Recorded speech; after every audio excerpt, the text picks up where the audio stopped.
Major funding for KPBS Evening Edition has been made possible in part by Bill Howe Family of Companies, providing San Diego with plumbing, heating and air, restoration, flood and remodeling services for over 40 years. Call 1-800-BILL-HOWE or visit billhowe.com.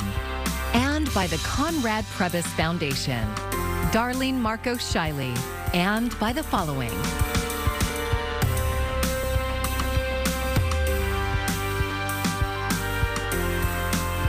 And by viewers like you.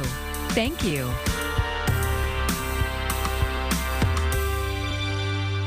Good evening. It's Friday, December 2nd. Thanks so much for joining us. I'm Matt Hoffman in for Maya Trabulsi. The San Diego Unified School District is alerting parents to a cybersecurity threat. The potential data breach could impact personnel files, grades, and confidential health information. KPBS education reporter MG Perez has more on this investigation and what's being done to protect students and staff. After learning of the cybersecurity threat, San Diego Unified School officials acted swiftly to take steps to secure the district's network and to prevent any disruption to operations. We know the FBI and San Diego police are now involved in the investigation to find out who is responsible for the breach. What we don't know is how deep the district's data has been compromised. While authorities investigate, students and staff are being informed of the threat. Nicholas Bayar is a cybersecurity expert with the University of San Diego who has worked with major corporations in recovering from damage done by hackers. They could go make changes within the system. They could disable applications, enable applications. They could change data. They could affect, for example, the confidentiality of the data, the integrity of the data. They could modify the data, or they could also take a swipe at the availability of the data, so making it unavailable for folks who need to have access to it. In a written statement to parents and staff released this morning, Superintendent Dr. Lamont Jackson said in part, after learning of this incident, we acted swiftly to take steps to secure our network. All critical systems continue to be operational. Out of an abundance of caution, we have changed all passwords for staff, and we will continue the process to change passwords for student accounts. This is actually not the first time that the San Diego Unified School District has experienced a significant incident. Back in 2018, the district had a similar data breach that took weeks to resolve. Doug Levin is with the K-12 Security Information Exchange, a nonprofit that helps school districts recover from cyber attacks. You're going to want to make sure to keep an eye on your accounts, on your credit records, and really to make sure that you're not reusing the same password you may use for school accounts for other accounts, particularly sensitive ones for bank accounts or social media sorts of services. District officials say they will provide additional information only after the law enforcement investigation is complete. MG Perez, KPBS News. For the last 2 years, it's been a drive-through event thanks to COVID, but December Nights is now back in Balboa Park, and organizers say it's bigger and better than ever. KPBS reporter John Carroll is live at Balboa Park, and John, we know a lot of work goes into setting up this major event. That's right, Matt. The last time we saw this site was in December of 2019, but as you were saying, December Nights is back in full swing. And a lot of people spend a lot of time to make this a special tradition in San Diego. We spent some time with them on Thursday. The day before the big show, set up in the final hours, everything in full swing. We're setting up a display for San Diego Gas and Electric for December Nights. Joe Urban and his wife Lisa own Sabre Trade Show displays. They used to do this pre-COVID, and now they're back. How does it feel to be back in the park? Feels really good, kind of getting back to normal. I know people are definitely ready. Over at the House of Hungary, getting ready means preparing lots of delicious Hungarian food. That's a Hungarian delicacy. It's called baigli. Anna Maria Borzak is the president of the House of Hungary. To say she's enthusiastic about the food offerings here would be an understatement. Of course, there's the sausage, the goulash, and so much more. Here, we open up this window and we will have the special Hungarian fried bread. It's called langos, served warm and topped with cheese, garlic sauce, and sour cream. And that's just one of the many food offerings found here amongst the international cottages. There are 9 new ones this year, including the House of the Philippines. Its president, Romulo Sarno Jr., says December nights offers the opportunity to see how different countries celebrate the holidays. And he says it's a great time to welcome old friends and make some new ones. When you ask somebody to come to your home, it's very emotional and you're respectful. I'm so glad we're back here in the park with a full-fledged December night. As the council member whose district includes Balboa Park, Stephen Whitburn is thrilled December nights is back to its former glory. But some of you told us you weren't too happy to learn the city is charging $35 to park at Inspiration Point. Whitburn says there's free parking at the zoo parking lot and at City College. And as for Inspiration Point, he offered this. That helps to cover the city's costs of December night, so it's not falling on the taxpayer. We do have a shuttle service that'll be picking people up downtown on Ash Street between 5th and 6th Avenues. In addition to that, there's also a drop-off zone on 6th Avenue near the Prado. But whether you pay to park or not, the big challenge is just getting here. Whitburn says the city is expecting more than 300,000 people this year. December nights goes tonight until 11, and then the fun gets underway tomorrow at 11, and it all wraps up tomorrow night at 11. Live in Balboa Park, John Carroll, KPBS News. Looks like a lot of fun down there, John. The warning period is over. Today, the San Diego Police Department began citing street vendors who violate the city's new sidewalk vending ordinance. It prohibits street vendors of any kind selling in the gas lamp district. For weeks, San Diego police have been passing out flyers and trying to educate street vendors on these new rules. Now officers are issuing tickets to those still operating. Selling hot dogs has become a lucrative business, and some vendors make up to $1,000 a night, and it's also become quite competitive. Led to a lot of violence down there. These hot dog carts, first of all, they're unregulated and they could be unsafe. But secondly, they've become a gathering point for a lot of people, and it's become dangerous. A couple of weeks ago, we had a stabbing amongst the vendors themselves. They're fighting over territory. Police are issuing fines ranging from $200 to all the way up to $1,000. And vendors with multiple violations could have their carts or equipment impounded. November's job report turned out better than expected, and wages are rising. Those things may sound good, but as Chris Wynn explains, they could make inflation worse. In the latest sign of the economy's strength, U.S. hiring continued at a robust pace in November, even as the Federal Reserve tried to cool it to help curb decades-high inflation. The economy has been shockingly resilient to date, despite all these headwinds from inflation. The U.S. economy added 263,000 jobs last month, according to the Labor Department, even as the tech industry and media companies saw a wave of layoffs. President Joe Biden expressing optimism. Americans are working. The economy is growing, wages are rising faster than inflation, and we've avoided a catastrophic rail strike. The November jobs report also showing the unemployment rate holding steady at 3.7%. Employment growth was widespread in both the goods-producing and service-producing sectors. It means our plan to build the economy from the bottom up and the middle out. You're tired of hearing me say that? But it's working. Average hourly earnings have risen 5.1% over the past year, but that's the opposite of what the Fed has been hoping for. Even though we've seen wages skyrocket upward in our data, people aren't feeling that on the street. They're not feeling that when they go to the grocery store. So it's like a wage increase with no reward. The better than expected jobs gains could keep the Fed hiking interest rates more aggressively for longer. Chris Wynn, KPBS News. Homelessness can happen fast, and for many, the way out can be long and difficult. KPBS reporter Jacob Ayer shows us an event happening in Lakeside that aims to make that process a little bit easier. We have warm winter clothing that includes a emergency blanket, beanies, gloves. The goal of the Homeless Resource Fair in Lakeside was to provide unhoused people with access to services they need and a chance at stability. Snacks, cookies, crackers.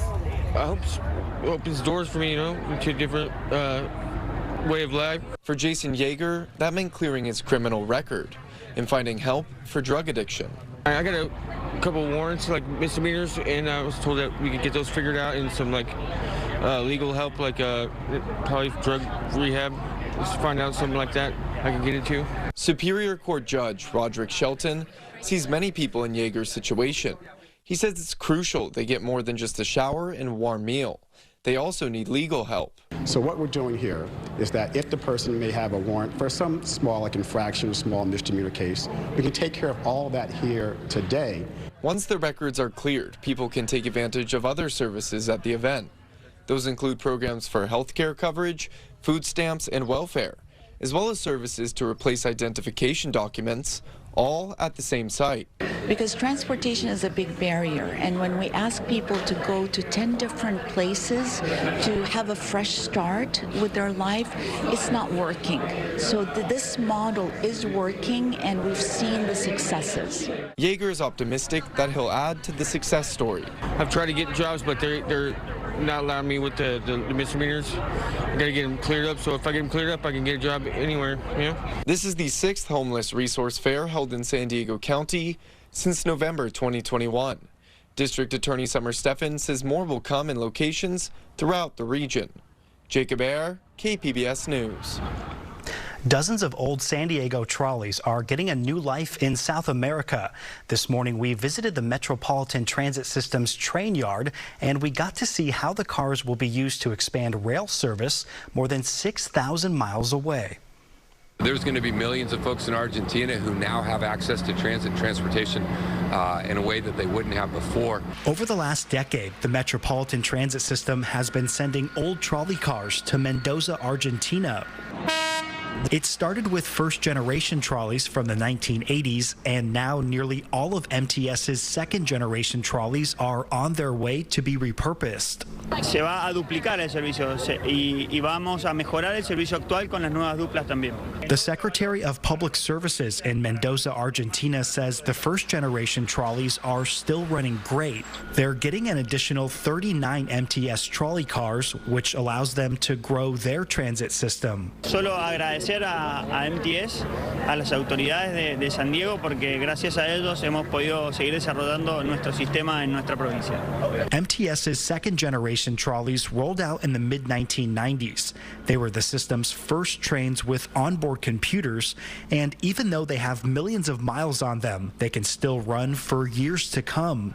If they weren't given away, officials say they would be forced to scrap them. And that is a cost to the agency, not to mention environmentally. You don't want to see something that could serve a useful purpose go into a landfill. MTS CEO Sharon Cooney says some of these second-generation trolleys are already in service in Argentina.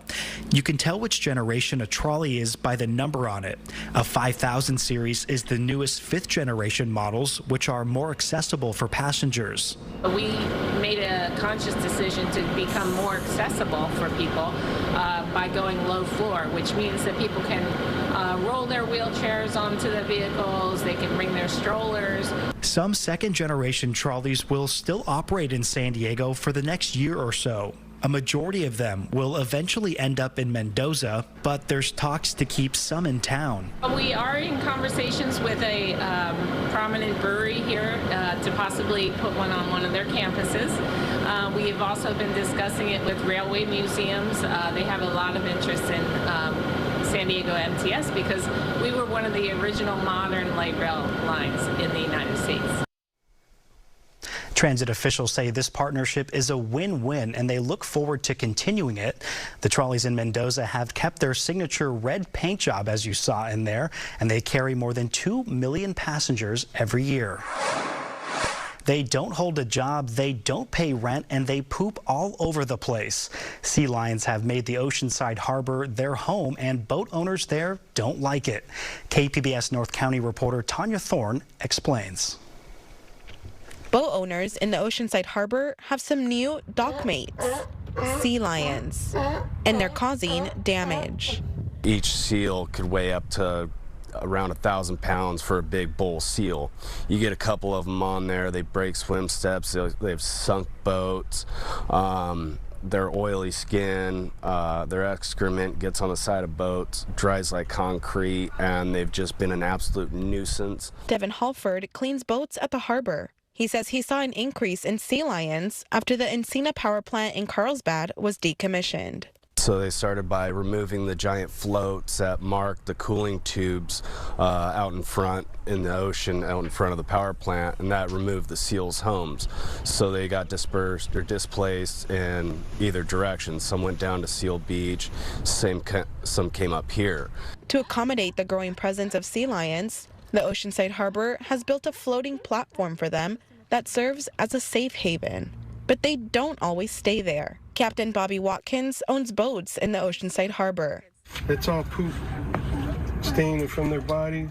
While trying to get to his boats, he's had some close encounters. And they get up on the dock next to your boat, and they defecate, and it goes all over your boat, and then it's really hard to get it off. If you don't get it off right away, it seems to stain it and stay there. The concrete is stained. The smell takes a long time to get rid of, and they're kind of dangerous trying to get to your boat. Harbor staff say they routinely shoo sea lions away by pounding the dock with a broom handle. The sound and vibration tends to move them along. Staff recommend boat owners politely move the sea lions off the docks. You have to spray them with water to try to get them off, is what we've done.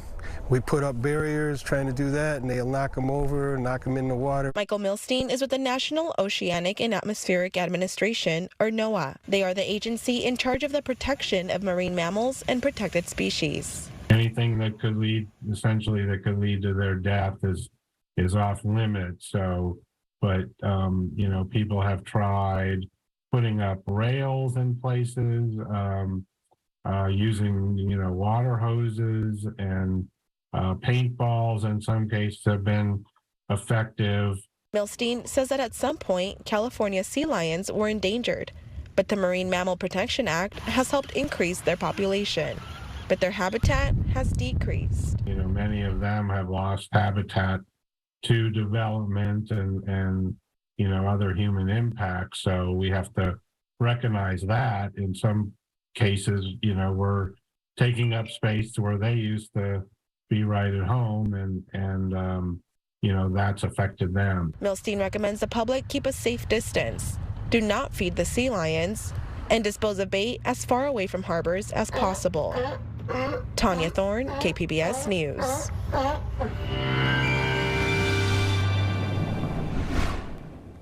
As we've been telling you the past couple of days, our rain chances continue to dwindle, so our forecast just dealing pretty much with clouds and some gusty winds at times. Could there be a little bit of light rain?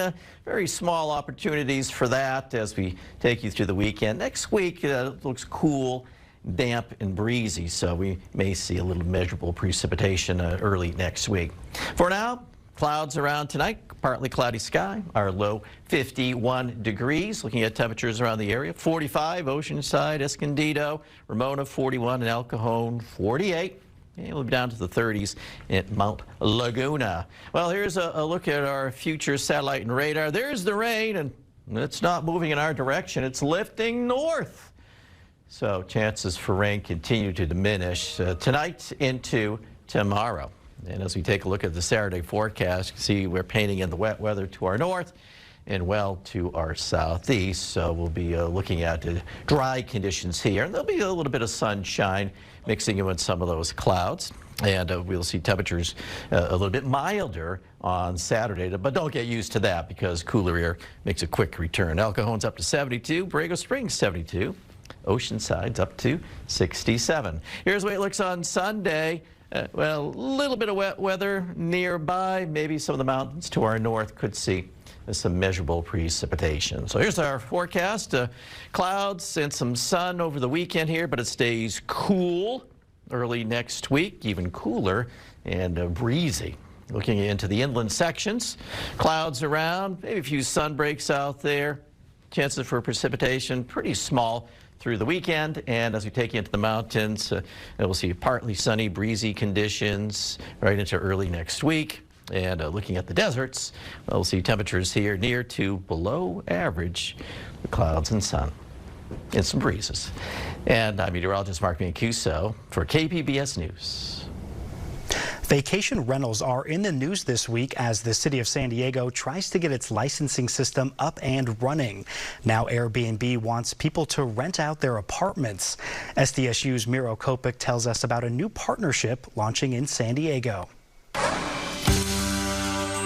Airbnb announced a program where they're partnering with a number of major landlords and management companies to list designated apartment buildings where tenants can sublease their apartments as short-term rentals. What they saw in the markets where they tested this, renters were seeing 8 or 9 rental nights a month, and they were gaining about, roughly $900 in supplemental income. If you look at the city of San Diego and the number of apartments and a 1 or 2 bedroom apartment, a 2-bedroom apartment in San Diego can range between $1,500 and $2,500 on average. And so a $900 can take that, can really help subsidize that rent to the tune in some cases of 30-40%. This is going to be an interesting thing to watch. The city is going to be very concerned about what's going to happen in the apartment rental market and subleases there.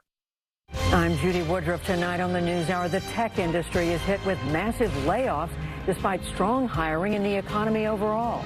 Coming up at 7 after Evening Edition on KPBS. Diversionary theater is avoiding the obvious holiday classics to stage something that brings a different kind of joy. KPBS arts reporter Beth Accomando went behind the scenes of the mystery of Irma Vep to see what the mystery is all about. Diversionary Theater is hosting a mystery.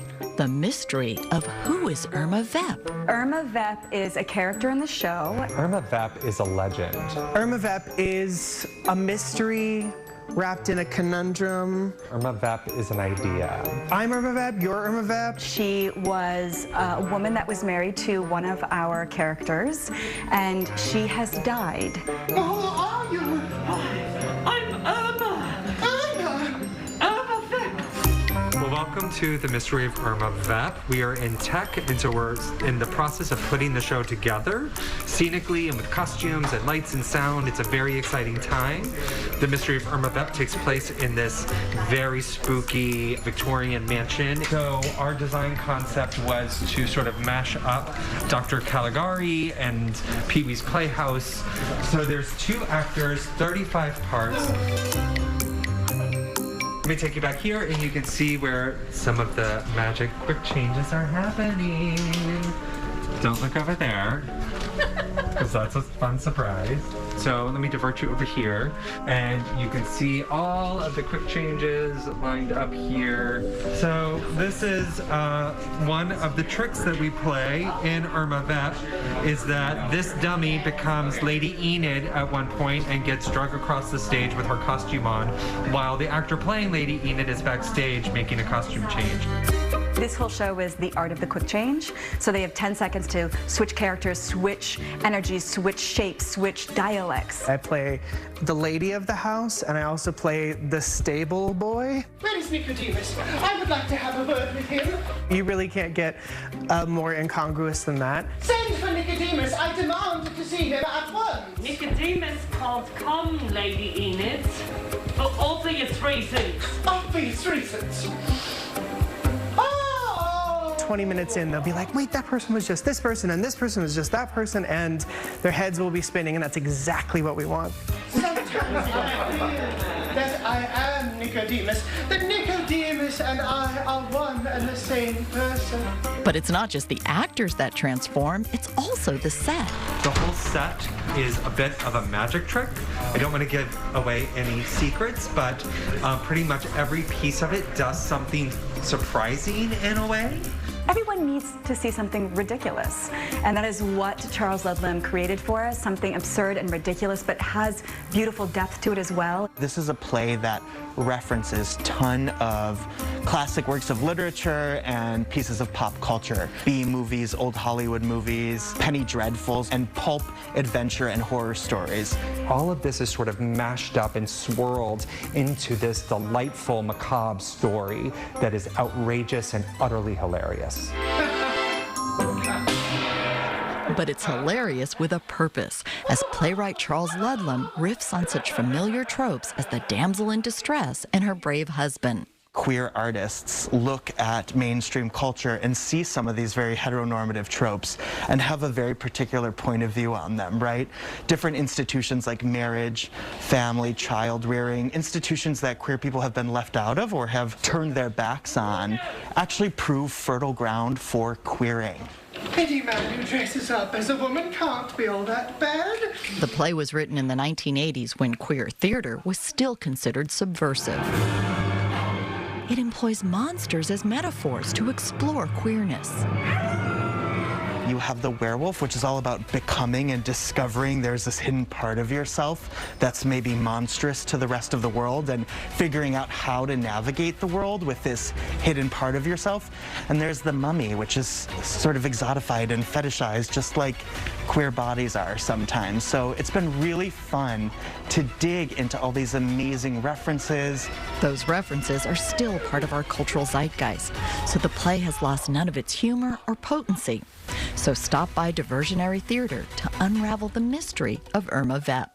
Beth Accomando, KPBS News.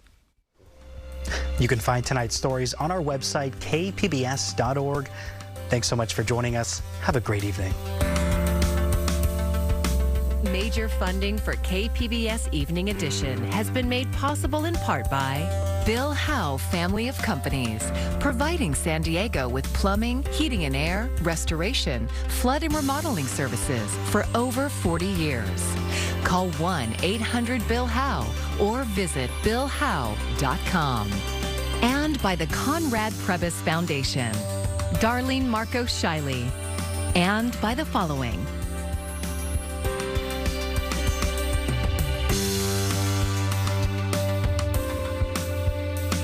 and by viewers like you.